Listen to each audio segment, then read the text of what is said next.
Good morning दोस्तों, आज हम लोग पढ़ेंगे पार्ट 3 T20 सीरीज का इतिहास एवं संस्कृति से। चलिए प्रश्न नंबर 41 देखते हैं। प्रश्न नंबर 41 होता है, प्राचीन काल में ध्रुपद गायकी को क्या कहा जाता था? तो प्राचीन काल में ध्रुपद गायकी को कलावंत कहा जाता था। क्या कहा जाता था? कलावंत। आंसर सी से हो जाएगा।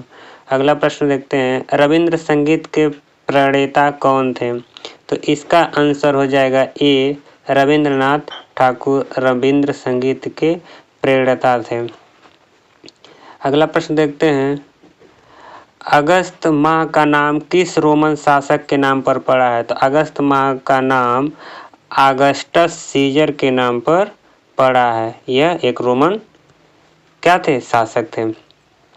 44 नंबर का प्रश्न देखते हैं, भारतवर्ष में कितनी संगीत पद्धतियां प्रचलित हैं? तो भारतवर्ष में 2 संगीत पद्धतियां प्रचलित हैं। 44 का अपना ऑप्शन डी से हो जाएगा। 45 नंबर देखते हैं, पैगंबर हजरत मोहम्मद साहब का जन्म कहाँ हुआ था? तो पैगंबर हजरत मोहम्मद साहब का जन्म मक्का में हुआ था। इसका आंसर ए सही हो जाएगा। 46 देखते हैं, उस्ताद बड़े गुलाम अली किस घराने के प्रतिनिधि थे? तो इसका आंसर हो जाएगा ए, पटियाला घराने के प्रतिनिधि थे। अगला प्रश्न देखते हैं, सर्वप्रथम कागज का आविष्कार कहाँ हुआ था? तो इसका आंसर हो जाएगा सी, चीन में सर्वप्रथम कागज का आविष्कार हुआ था। नेक्स्ट प्रश्न देखते हैं, स्वर विस्तार किसे कहते हैं? तो स्वर विस्तार कहते हैं लयबद्ध आलापों को। लयबद्ध आलापों को स्वर विस्तार कहते हैं। 49 प्रश्न देखते हैं, किस वेद में संगीत सामग्री मिलती है? तो इसका आंसर हो जाएगा सी, साम वेद में संगीत सामग्री मिलती है। प्रश्न नंबर 50 देखते हैं, जोधपुर के निकट ओसिया में मंदिरों का समूह जिनकी देन है वे हैं? तो क्या हैं? वे प्रतिहार लोग हैं जिनकी देन है मंदिरों के समूह का। प्रश्न नंबर 51 देखते हैं, निम्नलिखित में से कौन सा ऋग्वेद आर्यों की लाक्षणिक विशेषता नहीं है?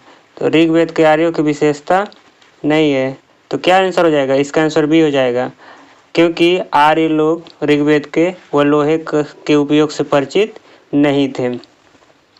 वे अश्व, रथों और काष्ठ से परिचित थे, वो गाय से परिचित थे, वे ताम्र और आधुनिक हल फाल से का भी प्रयोग करते थे। प्रश्न नंबर 52, सुलेखन खुशखली शैली की शुरुआत किसने की थी? तो खुशखली शैली की शुरुआत किसने की थी? ये किए थे अरबों ने किए थे। प्रश्न नंबर 52 का सी आंसर से हो जाएगा, अरबों। 53 प्रश्न देखते हैं, अधिकारी जो अकबर के काल में राजस्व के निर्धारण का वसूली करता था, दोनों के लिए जिम्मेदार था। किसके लिए? राजस्व निर्धारण और वसूली के लिए। तो उसे क्या कहते थे?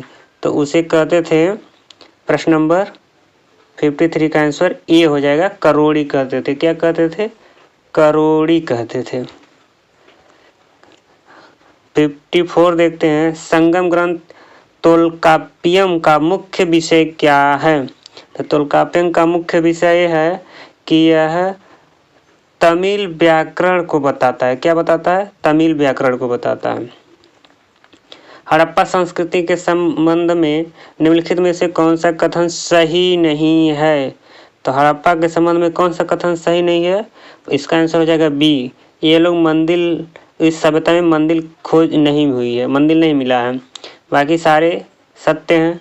प्रश्न नंबर 56 देखते हैं, बाबरनामा का फारसी अनुवाद किसने किया था? तो बाबरनामा का फारसी अनुवाद किए थे अब्दुल रहीम खान खाना ने। प्रश्न नंबर 56 का डी आंसर से हो जाएगा। और प्रश्न नंबर 57 देखते हैं, इब्न बतूता भारत में किसके शासनकाल में आया था? तो इब्न बतूता भारत में मुहम्मद बिन तुगलक के शासनकाल में आया था। ऑप्शन नंबर डी सही हो जाएगा। कुषाण वंश के शासकों की मूर्तियां मिली हैं। तो कुषाण वंश के शासकों की मूर्तियां कहाँ मिली हैं? इसका आंसर हो जाएगा ये मथुरा में मिली है। कहाँ मिली है? मथुरा में। प्रश्न नंबर 59 देखते हैं, निम्नलिखित में से कौन सी विजयनगर साम्राज्य की दूसरी राजधानी मानी जाती है? तो विजयनगर साम्राज्य की दूसरी राजधानी पेनुकोंडा को माना जाता है। पेनुकोंडा को माना जाता है। आज का लास्ट प्रश्न, नाजी जर्मन की निम्नलिखित घटनाओं को कालक्रम के अनुसार लगाइए। तो इसका आंसर हो जाएगा बी। सबसे पहले लीग ऑफ नेशन का त्याग हुआ था, फिर उसके बाद ऑस्ट्रिया का आधिपत्य हुआ था, फिर उसके बाद से सुडेटनलैंड पर आधिपत्य हुआ था, फिर पोलैंड पर आक्रमण हुआ था। तो आज के लिए बस इतना ही। थैंक यू, धन्यवाद।